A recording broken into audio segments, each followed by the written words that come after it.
Good evening. At this time, I'll call this meeting to order. Note that it is 5:01 p.m., July 27, 2023. At this time, I'll recognize staff to call the roll. Ian Dunn. Here. Wes Tripp. Here. Rob Allen. Here. Jordan Ryland. Here. John Reese. And Curtis Casefang is excused. I announce we do have a quorum present. Welcome to the July 2023 meeting of the Raleigh Historic Development Commission Certificate of Appropriateness Committee. My name is Wes Tripp. If you have not already, please come forward to sign the attendance roster at the rostrum. The agenda and staff reports are available online. A handout of meeting procedure is also available. The Certificate of Appropriateness Committee, made up of members from the Raleigh Historic Development Commission, is a city council appointed body. It contains residents of historic districts, architects, intern architects, architectural consultants, and contractors, as well as attorneys and historians, urban planners, and historic preservationists. This time I'll recognize my fellow commissioners for a brief introduction to introduce themselves and highlight their relevant experience. I'll start with Ian. Ian Dunn. I work at the State Archives of North Carolina, and I'm a Raleigh historian. And I'm Francis Raspberry. I'm an attorney with a Raleigh law firm, and I'm legal counsel to the Certificate of Appropriateness Committee. Again, my name is Wes Tripp. I'm chair of the committee, and I'm an attorney here in Raleigh. I'm Rob Allen. I'm a resident of the Boylan Heights Historic District and work with an architecture firm here in town where I'm project manager. Hi, my name is Jordan Ryland. I'm a local resident of 15 years, and I'm also an architect in town. And his staff, go ahead and please introduce themselves as well. Hello, everyone. I'm Colette Canane. I have been with the City of Raleigh for about 5 years now, and I have a master's in historic preservation. Hi, I'm Erin Morton, also a planner with the City of Raleigh. I've been working here for 3 years now, and I also have a master's in historic preservation. Thank you. This time I'll entertain a motion for approval of today's agenda. So moved. Is there a second? Second. Motion's been made and seconded for the approval of today's agenda. All in favor say aye. Aye. Any opposed? Motion carries unanimously. This time I'll entertain a motion for approval of meetings from last month's COA meeting.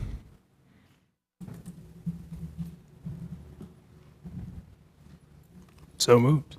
Any corrections or additions to the minutes? Is there a second? Second. All those in favor of approving the minutes from June 22, 2023 meeting of the COA committee, please say aye. Aye. Any noes? Hearing none, the motion is approved unanimously. Staff, how many minor works were completed last month? We approved 11. All right, we are now ready to proceed with applications. Prior to the meeting, notice has been sent to property owners within 100 feet of the properties in question, legal ad placed, and signage posted at the site. Commission members received a copy of each application, staff reports, and were to have visited each property. Staff reports are made publicly available with the agenda. North Carolina law provides that major work applications must be approved in an evidentiary hearing, and that persons have an opportunity to address an application if they desire. Evidentiary hearings are conducted in a quasi-judicial format. During the hearing, we receive evidence to determine that proposed changes are not incongruous with the special character of the district or the historic property. We review this evidence against guidelines referenced in the city ordinance before issuing a certificate. Each application is heard in the same way as listed in the meeting procedure handout. The quasi-judicial format of the hearing requires that the committee be impartial. The written staff reports are evidence presented just as any other evidence and are made available to us, the applicants, and the public at the same time. If any commission member has had reason to discuss the specific details of the application or for any other reason feels that they cannot be impartial in the hearing of any application, we will ask to be excused from hearing that application. There is no time limit on testimony, but repetition is discouraged. Because of the quasi-judicial format of our hearings, which means that the commission members hear evidence and then judge whether the change is not incongruous, we are required by state law to affirm or swear persons that speak before the commission and offer evidence. All speakers will be affirmed at the beginning of each case. At this time, I will swear in staff members for their presentation today. You'll raise your right hand. Do you solemnly swear or affirm that the testimony you are about to give on the matters on today's agenda is the truth, the whole truth, and nothing but the truth? I do. I do. All right, first up, case number COA 77-2023, 317 East Jones Street. I'll recognize staff for their presentation. Sure. So this property is in the Oakwood Historic District, and the nature of the request is to construct a 2-story accessory structure and install walkways. This property may seem familiar to you. Earlier this year, a COA application was approved to construct a primary structure on the property. So this is the state of the property currently. It is a gravel parking lot, and we have several photographs.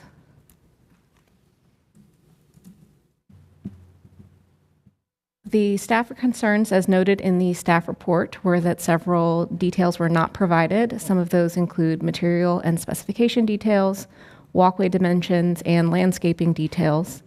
Some of these will be provided by the applicant this evening. They have provided a presentation.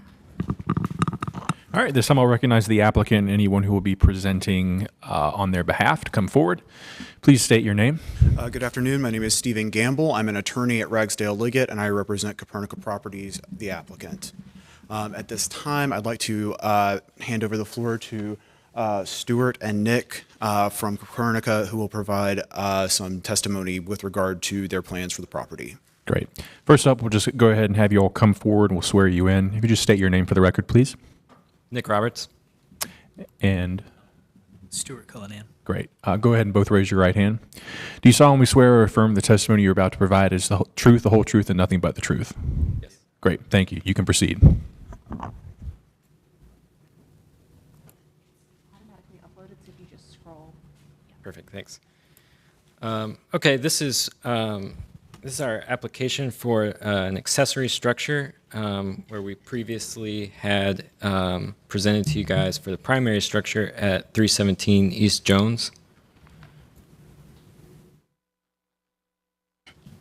This is some reference material for the site plan and the previously approved front street-facing elevation of the primary structure.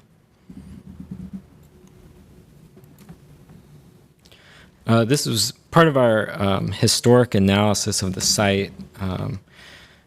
Previously, the site has gone through some changes from when it was first surveyed on these maps with a large primary structure, and then the site has grown to more or less the dimensions that it is currently and had multiple accessory structures on it. It's also worth noting that on the 1950 map, almost every property on this block has an accessory structure in the rear yard. This is a map of that where we studied some of the GIS data, and every red point on this map indicates a property within the district that has some accessory structure. We're not sure what the use of those are, but they do have accessory structures in the rear yard. And then the blue dots are some of the contexts that we'll feature later in the presentation that we use as references for our design. Primarily, those are 2-story accessory structures. This is our proposed site plan. On the right is the previously approved site plan. And then on the left is our new proposed site plan showing the accessory structure, a gravel path to access that accessory structure, and then another gravel path to access the rear porch of the structure. It's worth noting that on this plan, we've tried to match the siding of the neighbor to the east, 319. They have a similar, not exact, but similar sized accessory structure, which is, we've tried to match some of those setbacks from the property lines. And this is a closer look at the site, the proposed site plan. On the right side is where we're proposing our HVAC equipment and some landscape screening to reduce the visibility of that. This is the first level floor plan, second level floor plan. This is our roof plan. This is the front elevation, which is on the south, facing the street.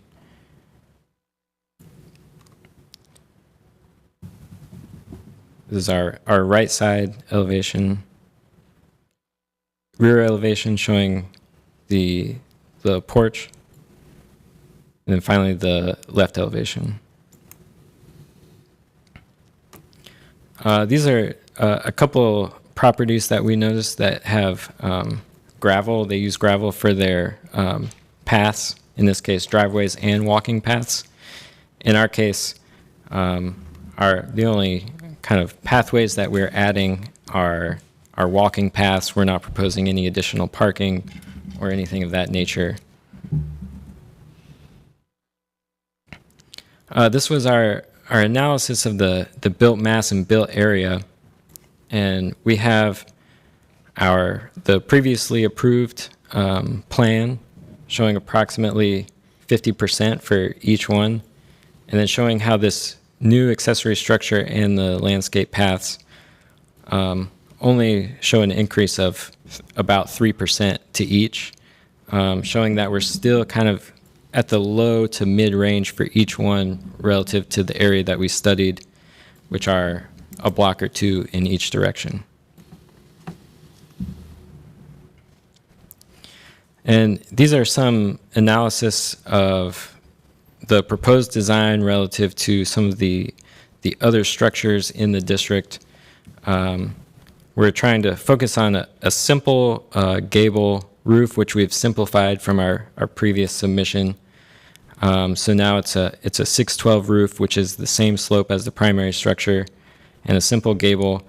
And what we noticed when we analyzed a lot of the existing accessory structures was they have two horizontal datums typically, one at the roof eave and then another lower horizontal datum. So we've tried to capture that by providing this awning structure above the main entry and windows. This is an analysis of some of the windows. Typically we see larger openings on the lower level and then smaller openings above. Sometimes there's some alignment, sometimes there's not. In our structure, we're proposing, it's not a garage, so we're not proposing a garage door, but we're trying to capture sort of the scale of the garage door with a grouping of windows along with the main entry to be approximately the size that you would see of a garage door opening.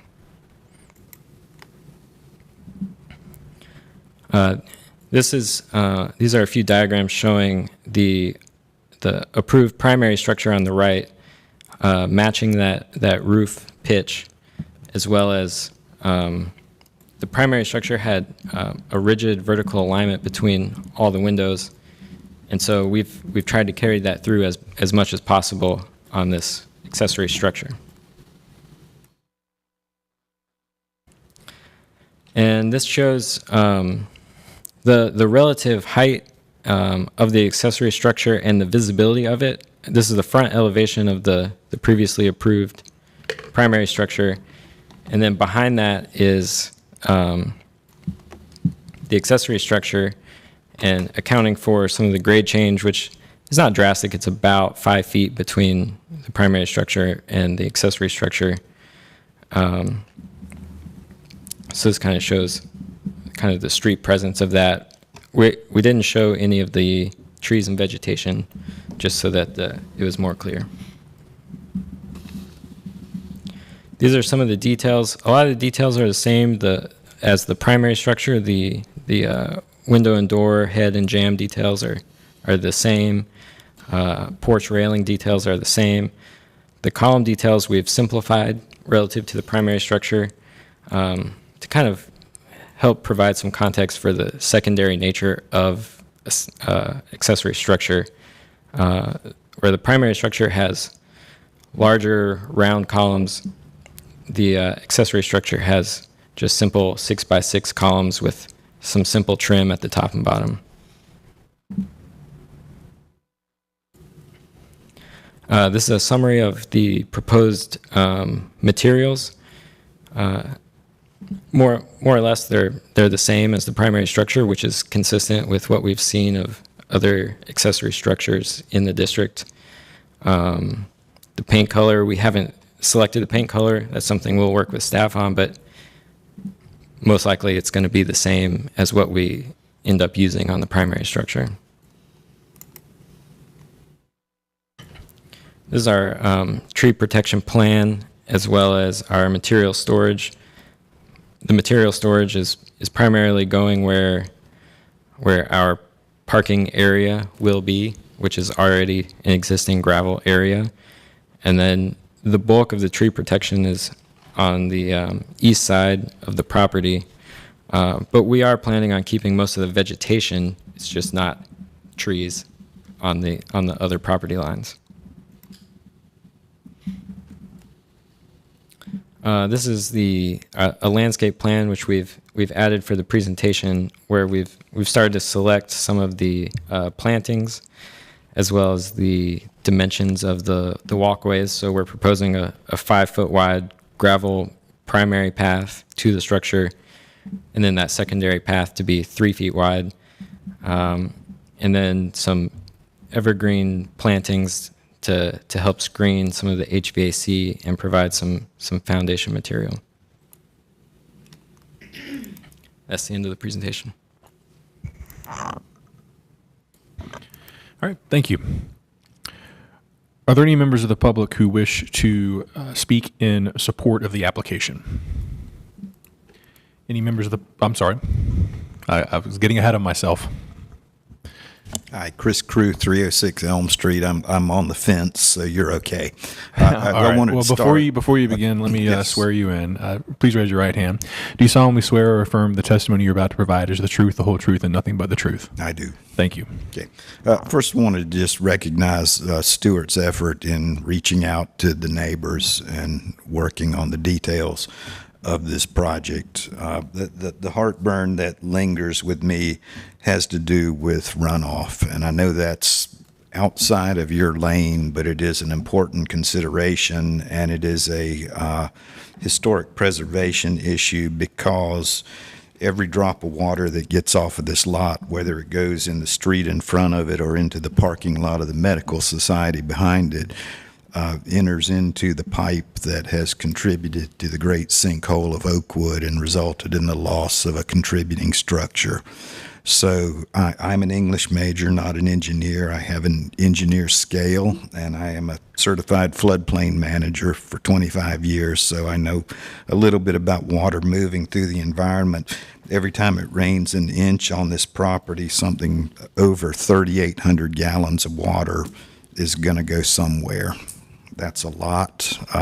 If you haven't seen the sinkhole, I urge you to go on a rainy day and watch it blow the manhole covers off. I mean, this is a serious and growing issue, so there needs to be some consideration in this design for handling the runoff on the property. The parking lot, as I understand, is gravel, but the city stormwater folks will still consider that to be an impervious surface, even though it is a gravel surface. So when you add up all of that square footage of impervious surface, I'm coming up with over 6,000 square feet. Every inch of rain on that results in 623 gallons of water. So there's every inch on every 1,000 square feet of that results in 623 gallons. So it adds up quickly. It goes somewhere, and that somewhere happens to be my side yard. So there's a little bit of concern there. So that being said, thank you for your service. Anything to say in support of the application? Again, just in appreciation of their outreach to the neighbors and working on this. Thank you. Are there any additional members of the public who wish to speak in support of the application? any members of the public who wish to speak in opposition to the case. All right. Please state your name. And Ms. Hadley, if you would like to sit, this chair on the end is available for you. Oh, wait, thank you. I'm going to try to stand. I got some support here, so I'm going to try that. Okay.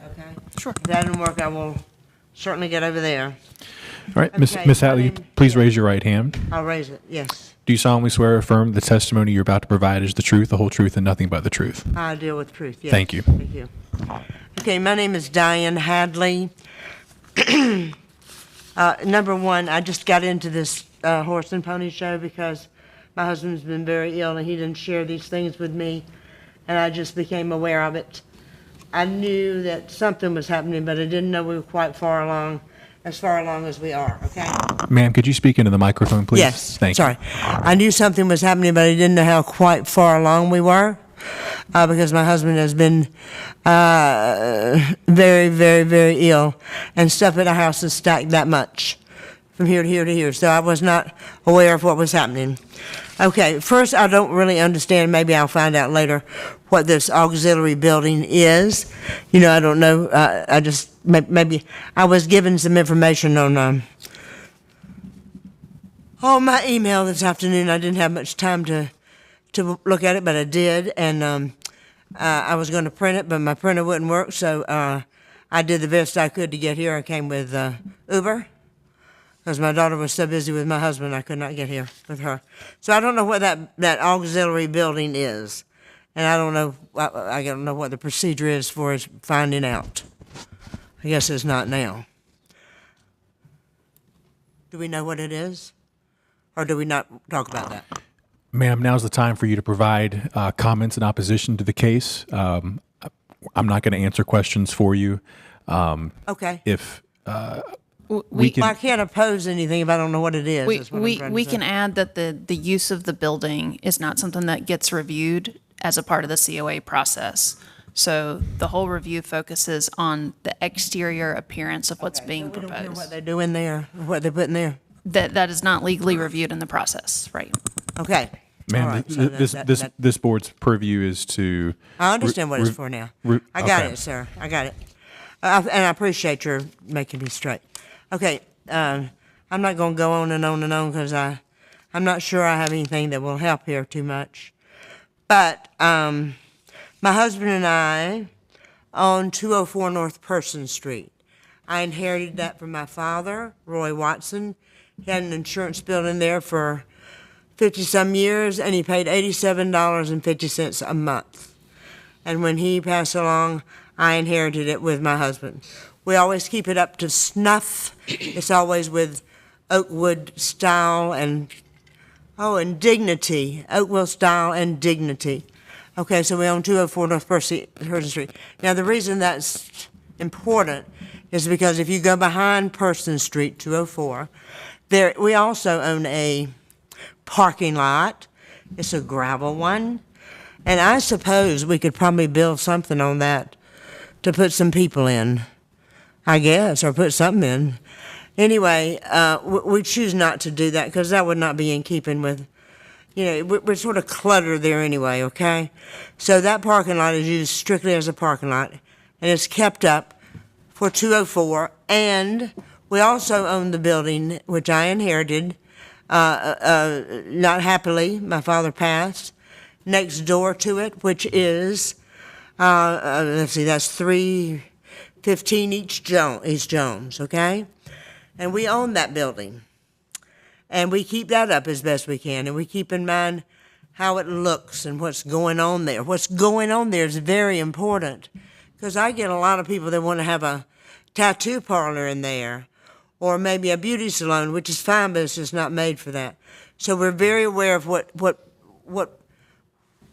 integrity that Oakwood has. Okay, so now, one thing I want to also bring out is that next to this building on 315 is a driveway. It's an asphalt driveway, okay? And it is owned, let's see who owns this. And it is owned, I wrote his name down here somewhere. Very nice gentleman. It is owned by Tim Kent. Now, Mr. Kent owns the North Carolina Beer and Wine Wholesale Association on Person Street. Now, the only reason this is relevant is Mr. Kent has a parking lot behind his building, and if you go between our building, which is 315, and you go between the proposed building, then this asphalt parking lot is right there. Now, Mr. Kent has told me that by no means is he going to share the parking lot. So that's going to always be his egress parking lot, okay? He uses that to get to the back of his building. And, okay, so that's I don't know, that's a fact. Let's just deal with facts, okay? Now,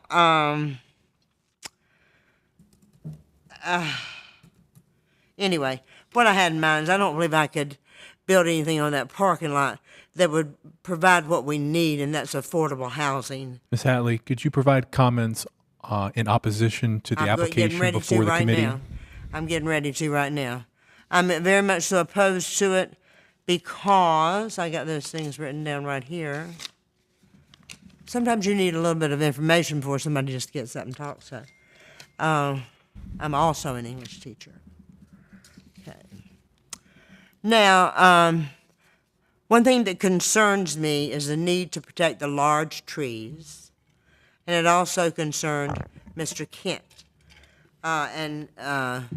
During construction, I understand, we have to be very careful about the damage that's going to be done to that property. The size of a building should not power, we're talking about the back, the whatever this building is, the size of the building should not power the site or dramatically alter the main building. I read this today, okay? That's my argument. I don't think it should. I know it should. It says not. It says the impact of an additional building should be designed and located so significant site features with sufficient site features, including mature trees, and to make sure that they're not lost. That's what I read in something. Okay. So in other words, you can't remove healthy trees according to the site I read today. You need to preserve and retain the landscape, the trees. I don't know about that gravel. I know if we can preserve and I don't know about that. Retain and preserve historic relationship.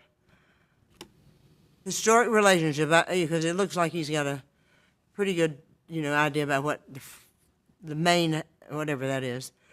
But it says the adjacent building, or whatever this is, should substantially go, let's see here, between the buildings, they have to keep the same historic landscape, is what I said. I'm sure you all have read this. I just ran through it rather quickly.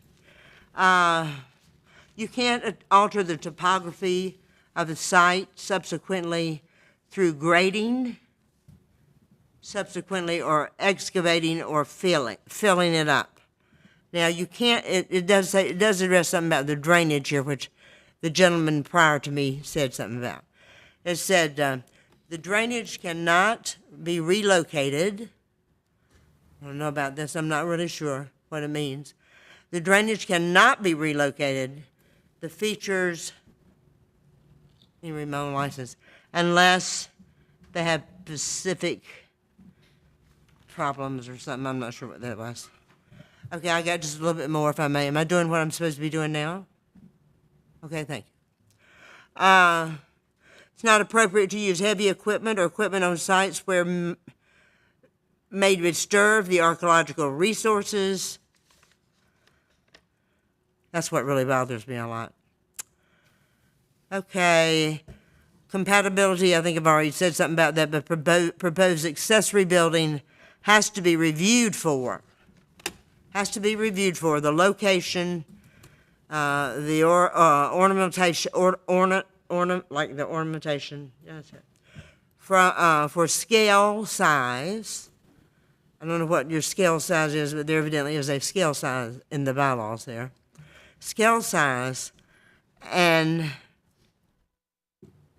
must consider the impact that it would have, I suppose, on the neighborhood, because the next door to there, I mean, this is right adjacent, it's sitting right there. I don't know where these people are. They're probably unavailable, but as you face the East Johns, to the right is a very, very close house, and it's got flora there. It's got flowers. Anyway, so it's gonna be. I don't know how close the back set or whatever you call that is, but I know one thing. The house belonged to the Sears, and also across the street, which I think at one time was a Hugh Morrison house. And there was an old high school. I didn't attend it. Nobody here did. But it was an old high school, and across the street was where Mr. Hugh Morrison lived, on Jones Street, right across from where we're talking about. So I just really hate, and I've got to say, see if I have anything else that makes sense. Oh, let's see. I think I've pretty well. I think you've really got to you understand what I'm talking about, basically. I just don't want things destroyed that shouldn't be destroyed. And they are in the bylaws that they should not be destroyed. So the mature trees, and that's what Mr. Kent noted, he said to me. He said, one thing that bothers me, Diane, about this is the mature trees that are there. This is the city of oaks, and we have some oak trees that are very, very tall. I think that's about it, y'all. Just a minute. Give me one more second so I can have my little piece, which everybody should have, and they don't do it, so. Okay, let's see here. Okay, so we know about the driveway, yes, and we know about the gravel, so that's all. Hold on, just 1 minute. Well, it did speak in there about compatibility. So if you look at our building that I inherited, not buying anything over there, and respect very much, 315 East Jones house and the house next door, are these things that they're building, are they compatible? They need to be compatible. They need to be compatible. And something about at the building wall line, the height of the additions on the vacant lot must be, they must be, on the vacant lot, must be compatible with the heights other places. And I don't really understand everything I'm talking about, but I know that this must show Oakwood respect, and the people that live there respect, and the people before them. And I don't know whether it does or not, because I'm not sure what's going on. But it looks like it is not a bad building. I don't know, I need to get a little bit more into it. But this is the way I feel, and I know you're looking at your clock, and I'll sit down. But I hope I've made myself clear in a nice way. Thank you. Thank you. Are there any other members of the public who wish to speak in opposition to the case? At this time, I'll recognize the applicant to provide comments in response to what they've heard from members of the public, if they desire to make any comment.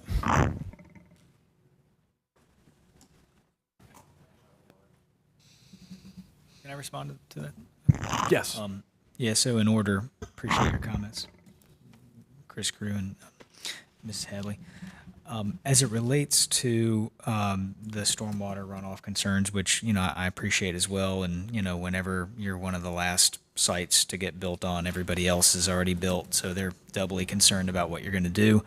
In the last meeting, Mr. Crew had mentioned that, and what we had said was, we appreciate that. We would like to find a way to put in some sort of rain swale to a rain garden or something like that to sort of control some of that runoff, some of which is just going to go to Jones Street, because the site, maybe a third of it slopes to Jones, and then the back 2/3 slopes back to the Medical Society in that parking lot. And so that's something we're interested in doing.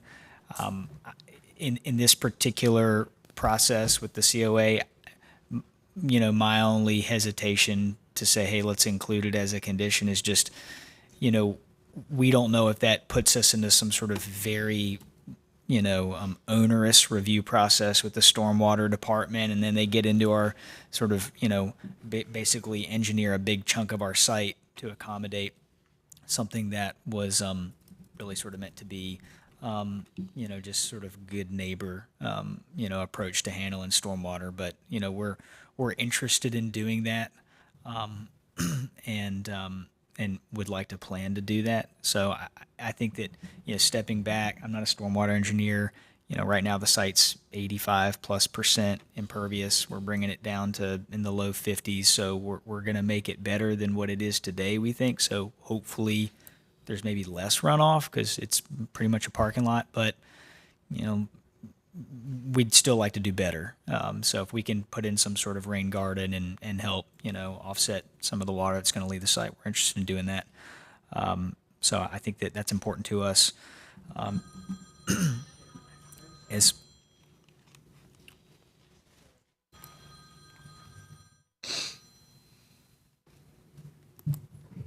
Well, I was going to mention the trees.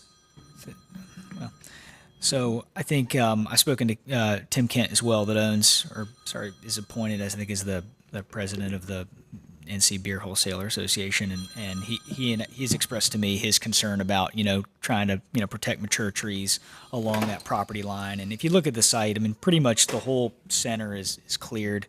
The trees that do exist are on the perimeter, and some of them are mature. A lot of it's sort of scrubby kind of stuff, and I think we want those same buffers too. So as you can see in our landscape plan here, we're trying to keep those buffers, and we're trying to really, respect our neighbors on both sides.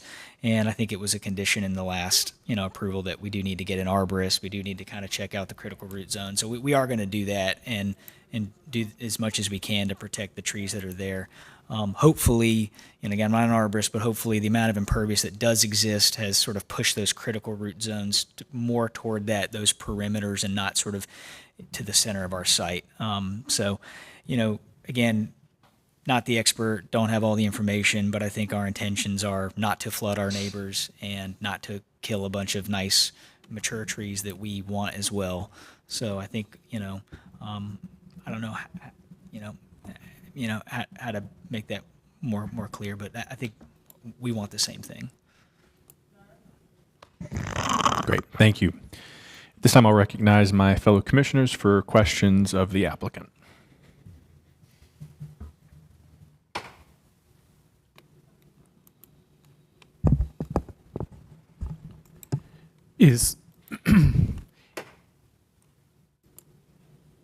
Thanks for your presentation and the design updates.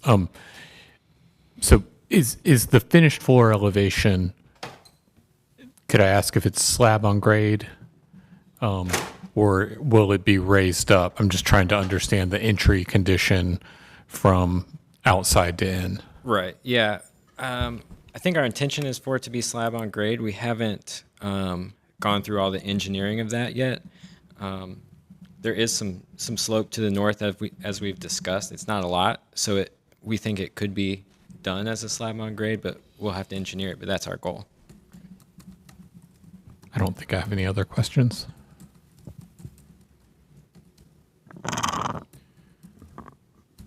Jordan?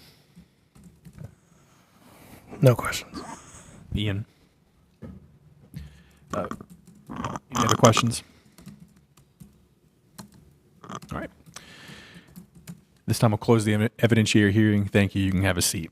We'll move to committee discussion. But before we do that, Raz, you had some comments we'd discussed. Just briefly, Mr. Reese, I think everyone appreciates your coming in, and the quorum was present when we started the meeting, and I think probably it would be better, since this is not reviewing the minutes of a previous session, since you heard half the evidence, it's probably best if you're not participating in the decision-making. All right, with that, I mean, any committee discussion?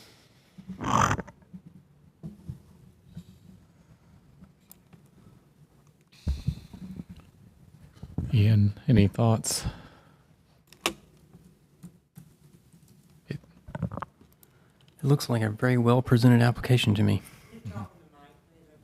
I said it looks like a very well-presented application. Yeah, I feel like they took the feedback that we gave during the initial COA and, made updates and provided evidence supporting it. I mean, my question about, I see where they're, the design is trying to link, the grouping of the windows to represent a larger opening, and that's how, many of the precedents are garages, and that's how you get slab on grade. It's always a little weird to enter a building where you're walking below the, like the bottom band of the wood siding, but I mean that's a very minor nuance, and I think it completely makes sense with the previously approved primary structure. Jordan, any thoughts? No, I agree. Yeah, I don't really have anything to add. I think the the perviousness or imperviousness of the site is always a concern, but it appears to be less so than it currently is as proposed. Maybe the velocity is different because there'll be two buildings on it instead of just a flat parking lot, but I don't know. This structure, is also adding relatively small amount of impervious to the prior approved. That's right. But the current site is all gravel, That's right. more or less. So Yeah, no, this is the time for improvements. absolutely. And just for the record, we all know that stormwater is not our, area of purview or expertise.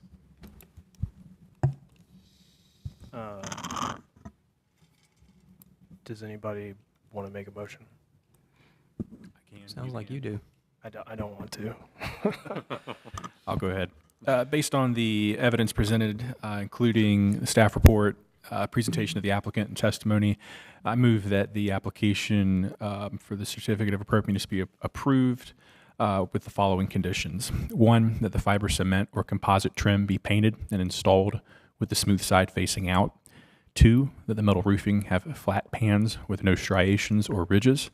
Three, that detailed drawings and or specifications for the following be provided to and approved by staff prior to installation or construction. A, standing seam roof specifications including flat pan width, rib height, low ridge, cap profile, color and finish, if any. B, asphalt roof specifications. C, paint and stain color swatches from paint manufacturer. D, HVAC screening. E, exterior lighting specifications. F, gravel details for walkways. G, installation location for the downspouts. H, landscaping details including species and mature height. I, house numbers, electric panel location, mailbox location, and all other exterior elements not included in the application. Motion's been made. Is there a second? Second. All those in favor say aye. Aye. Aye. Any opposed? Motion carries unanimously 4-0. Thank you very much for the application, for the work you've put into this project and coming before us, I believe second time now. The decision will be official at next month's meeting when the minutes are approved by the board. Thank you. All right. I'll note application for 516 North Blunt Street has been deferred, not being heard today. Any other committee discussion to come before the committee? Anything from staff? Anything from my fellow commissioners? Go ahead. Nothing today. Eventually, I think we want to talk to you all about perhaps a better way of recognizing materials provided by the applicant during the meeting and how to ensure that we have noticed all of the changes that are present in a presentation or handout. We've had a few things recently slip by that most of them have been minor.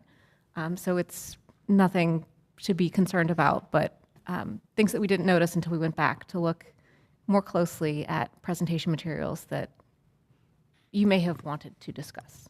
Are you talking about applications submitted by or not applications, documents submitted by applicants at the hearing? Correct, yes. That are handed out? Exactly, And then- yes. yeah. Which we know that that's a lot to take in during a meeting, but trying to think through how we might acknowledge those changed materials so that the applicant is sure that we're seeing all the things they've changed and you're sure that you're seeing all the things that they've changed. And not just printed materials that may be passed out, but also presentations where potentially you're only able to see one slide at a time from 10 feet, And it is, I'm sorry. No, that's all. Yeah. is the concern that, something could, like you said, something major could slip by that we end up approving, but then might not be congruous and we wouldn't have approved had we been aware of it? Eventually, yes. Yeah, that that's could the become a concern. Raz, is there a mechanism, and I'm thinking, in the litigation world, there's a Rule 60 motion to the court on its own initiative can decide that it made an error. Is there a mechanism for this committee to do something similar? We've had some discussion about that.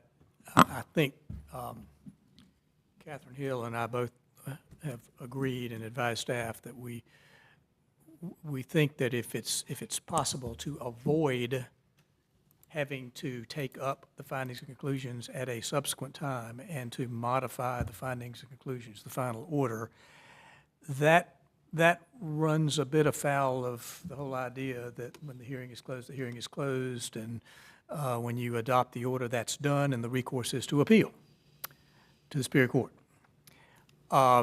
So that is your lawyer's general thought about that. But to try to sidestep and avoid that if you possibly can, the law is not clear. I mean, I don't have the opinion that you don't have that authority should you choose to, and particularly if the facts. Just for the sake of discussion, Warranted.